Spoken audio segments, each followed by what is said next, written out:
ایک ہندو پنڈت سے T V reporter نے سوال کیا کہ کیا اسلام تلوار کے زور پر دنیا میں پھیلا ہے؟ اس کے بارے میں آپ کا کیا خیال ہے؟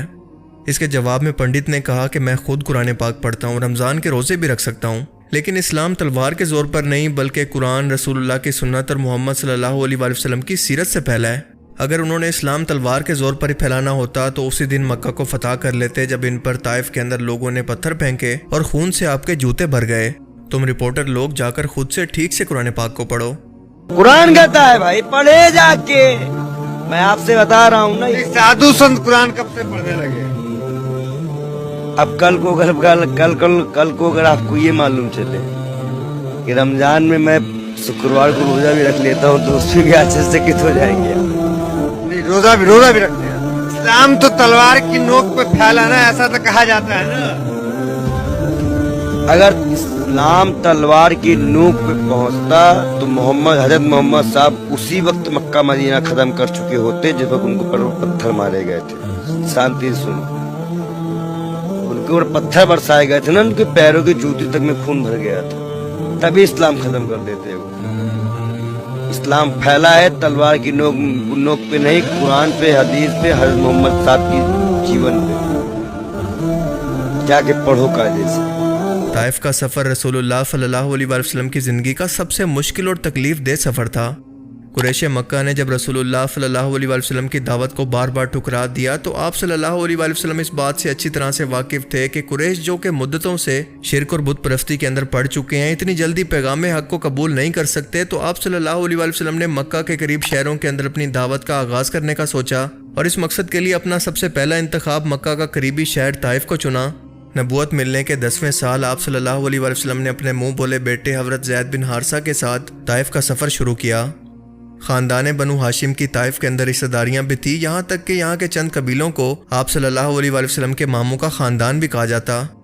مکہ کے دولت مند لوگ تجارت اور گرمیاں گزارنے کے لیے طائف شہر آیا کرتے کیونکہ یہ بہت ہی ٹھنڈا علاقہ تھا، زرخیز زمین، خوبصورت موسم اور باغات کی کثرت کی وجہ سے یہاں کے باشندے کافی خوشحال تھے۔ یہاں پر 3 بھائی عبدی جالیل، مسعود اور حبیب اس قبیلے بنو سکیف کے سردار تھے۔ آپ صلی اللہ علیہ وآلہ وسلم ان تینوں سے ملے اور ان کو اسلام کی دعوت دی۔ بنو سکیف عرب کا مشہور جنگجو قبیلہ تھا اور طائف کے آس پاس کے علاقے کے اندر آباد تھا۔ یہ آخر تک کفر کا ساتھ دیتا رہا۔ ان تینوں نے آپ صلی اللہ علیہ وآلہ وسلم کی دعوت کا انتہائی بے رخی اور بد اخلاقی کا ثبوت دے کر انکار کیا اور ہر طرح سے آپ صلی اللہ علیہ وآلہ وسلم کے ساتھ نازیبا قسم کا سلوک کیا، یہاں تک کہ آوارہ لڑکوں کو آپ صلی اللہ علیہ وآلہ وسلم کے پیچھے لگا دیا، جنہوں نے آپ صلی اللہ علیہ وآلہ وسلم کو پتھر مار مار کر زخمی کر دیا۔ سر سے لے کر پاؤں تک بلکہ نالین مبارک تک آپ لہو لہان ہو گئے۔ پنڈلیوں اور گھٹنوں پر گہرے زخم آئے، جسم سے خون بہتا بہتا قدموں تک جا پہنچا اور قدموں سے رشتہ ہوا نالین مبارک تک پہنچ گیا۔ نالین مبارک اور قدم آپس میں خون کی وجہ سے چمٹ گئے۔ حضرت زید بن حارثہ آپ کو بچانے کے لیے کبھی آگے، کبھی دائیں بائیں اور کبھی پیچھے ہوتے تو ان کا بھی سر لہو لہان ہو گیا۔ پتھروں کی برفتی بارش کے اندر آپ کبھی بیٹھ جاتے تو طائف والے آپ کی بغلوں کے اندر ہاتھ ڈال کر آپ کو دوبارہ سے کھڑا کر دیتے۔ آپ چند قدم چلتے پھر بیٹھ جاتے اور دوبارہ سے آپ کی بغلوں کے اندر ہاتھ ڈال کر آپ کو کھڑا کر دیتے اور پھر سے پتھر برساتے۔ مشہور مسلم مورخ ابن ہشام بیان کرتے ہیں کہ جب آپ صلی اللہ علیہ وآلہ وسلم ان پتھروں کی بارش سے لہو لہان ہو کر بے ہوش ہو کر گر پڑے تو حضرت زید بن حارثہ نے آپ کو اٹھایا اور قریبی پانی موجود تھا، آپ کو وہاں پر لے گئے تاکہ آپ کے خون کے دھبوں کو دھو سکیں۔ کچھ ہی دیر کے بعد جب آپ کی طبیعت سنبھلی تو قریب کے اندر ہی ایک انگور کا باغ موجود تھا اور اس کی سایہ دار بیل کے نیچے تھوڑی دیر کے لیے آپ صلی اللہ علیہ وآلہ وسلم لیٹ گئے۔ اس کے بعد آپ نے سوز و گداف، تڑپ، درد اور زخموں کی حالت کے اندر اللہ تعالیٰ سے ایسی دعا فرمائی جس سے اللہ کا عرش تک کانپ اٹھا۔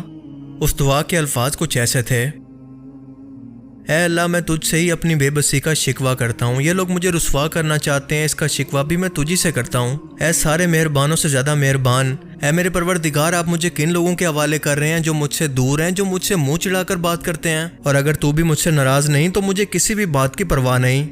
خداوند، تیری عافیت کا دامن بہت ہی وسیع ہے، اے اللہ میں پناہ مانگتا ہوں اس سے کہ مجھ پر تیرا غضب پڑے یا عذاب نازل ہو۔ اے اللہ، میں نے تجھی کو منانا ہے اور اس وقت تک منانا ہے جب تک کہ تو مجھ سے راضی نہ ہو جائے۔ اسی وقت حضرت جبرائیل علیہ السلام آسمان سے نازل ہو کر عرض کرتے ہیں کہ اللہ فرماتا ہے کہ آپ مجھے حکم کریں کہ ان 2 پہاڑوں کو اٹھا کر ان کے درمیان ان لوگوں کو جنہوں نے آپ کو تکلیف دی چکی کے آٹے کی طرح پیس ڈالوں۔ نبی رحمت نے جواب دیا کہ نہیں، رہنے دو، جانے دو، ان کو معاف کر دو، یہ لوگ نہیں تو مجھے یقین ہے کہ ان کی آنے والی نسلیں ضرور اسلام لائیں گی۔ اور دوسرا رسول اللہ صلی اللہ علیہ وآلہ وسلم کو اس بات کا علم تھا کہ اگر میرے عرب کے لوگ اس طرح سے مارے جائیں گے تو رومن اور پرشین امپائر کے قلعوں کو کون فتح کرے گا؟ قریب ہی مکہ کے مشہور سردار عتبہ اور شبیہ بن ربیعہ کا باغ تھا۔ اس وقت یہ دونوں بھائی وہاں پر موجود تھے۔ انہیں غیرت آئی کہ ہمارے شہر کے ایک معزز شخص سے طائف والوں نے کتنا برا سلوک کیا۔ چنانچہ اپنے غلام کو انگوروں کے خوشے دے کر آپ صلی اللہ علیہ وآلہ وسلم کے پاس بھیجا اور اس کا نام تھا عداس، اور اس غلام عداس کا مذہب تھا عیسائیت۔ رسول اللہ صلی اللہ علیہ وآلہ وسلم نے بسم اللہ الرحمن الرحیم کہہ کر انگور منہ کے اندر رکھا تو عداس نے حیرت سے کہا، یہ کلام تو یہاں پر طائف کے لوگ نہیں بولتے۔ رسول پاک صلی اللہ علیہ وآلہ وسلم نے عداس سے پوچھا کہ تم کہاں کے اور کس مذہب سے تعلق رکھتے ہو؟ اس نے عرض کیا کہ میں مسیح ہوں اور نینوا یعنی عراق کے ایک شہر کا رہنے والا ہوں۔ آپ صلی اللہ علیہ وآلہ وسلم نے سن کر فرمایا کہ اچھا میرے بھائی یونس کے شہر سے؟ عداس یہ سن کر اتنا حیران ہوا کہ آپ کو یونس پیغمبر کے بارے میں کیسے پتا؟ رسول اللہ صلی اللہ علیہ وآلہ وسلم نے فرمایا کہ وہ بھی اللہ کے پیغمبر تھے اور میں بھی اللہ کا پیغمبر اور اس کا رسول ہوں۔ یہ غلام یہ سن کر اسی وقت کلمہ پڑھ کر مسلمان ہو گیا۔ اسی سفر سے واپسی پر جنوں کی ایک جماعت نے آپ صلی اللہ علیہ وآلہ وسلم کے ہاتھ پر بیعت کر کے اسلام کو قبول کیا۔ رسول اللہ صلی اللہ علیہ وآلہ وسلم سے ایک روز حضرت عائشہ رضی اللہ تعالیٰ عنہا نے سوال کیا کہ اے اللہ کے رسول، آپ کو اپنی دعوت کے دوران سب سے زیادہ تکلیف کس وقت ہوئی؟ حضرت عائشہ رضی اللہ تعالیٰ عنہ سوچ رہی تھیں کہ شاید آپ غزوہ احد کا ذکر کریں گے جو کہ مسلمانوں پر سب سے مشکل وقت تھا۔ اس جنگ میں آپ کے چچا حضرت حمزہ کو شہید کیا گیا، مسلمانوں کی ایک بڑی جماعت شہید ہو گئی، جس کے بعد کفار کا سارا زور حضور پاک صلی اللہ علیہ وآلہ وسلم کی جانب تھا کہ کسی طرح سے آپ کو شہید کر دیا جائے۔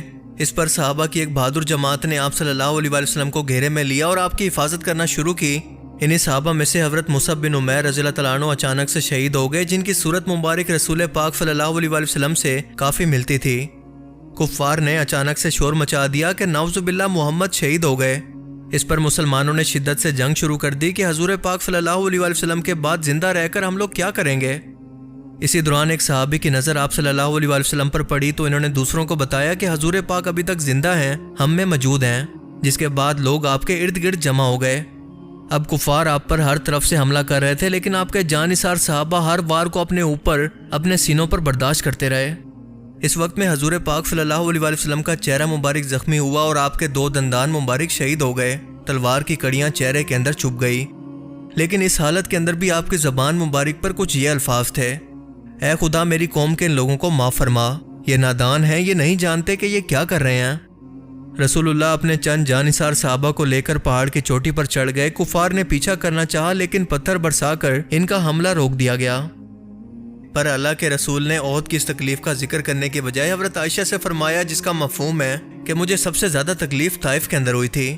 یہ میرے اپنے عرب کے لوگ تھے جن کے بچے مجھے پتھر مار رہے تھے۔ میں نے کبھی نہیں سوچا تھا کہ اللہ کبھی مجھے ایسا وقت بھی دکھائے گا۔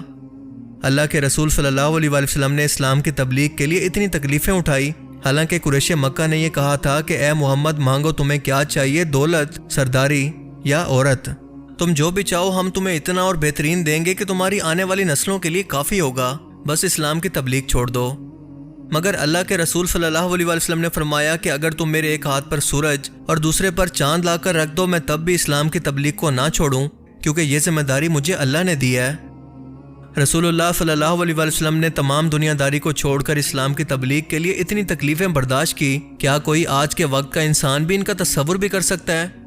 مکہ میں جان لیوا مظالم، جانثاروں کی مظلومانہ بے بسی، حبشہ کی طرف ہجرت، مدینہ کی طرف ہجرت، سوشل بائیکاٹ، ظلم و ستم کا نہ ختم ہونے والا سلسلہ، جنگوں کی تکلیف، یہاں تک کہ ابو لہب اور عقبہ بن ابی معیط کے حکم پر آپ صلی اللہ علیہ وآلہ وسلم کے سر مبارک پر غلاظت تک انڈیلی گئی۔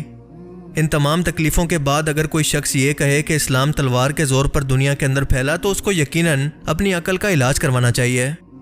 اور آج کے دور کے اندر بھی تبلیغ کے لیے صبر سے تکلیفوں کو برداشت کرنا اور اللہ کی رحمت سے نا امید نہ ہونا، یہ ہمارے نبی کی قیامت تک کے لیے سنت ہے۔ اللہ تعالیٰ ہمیں سمجھنے کی اور نیک عمل کرنے کی توفیق عطا فرمائے، آمین۔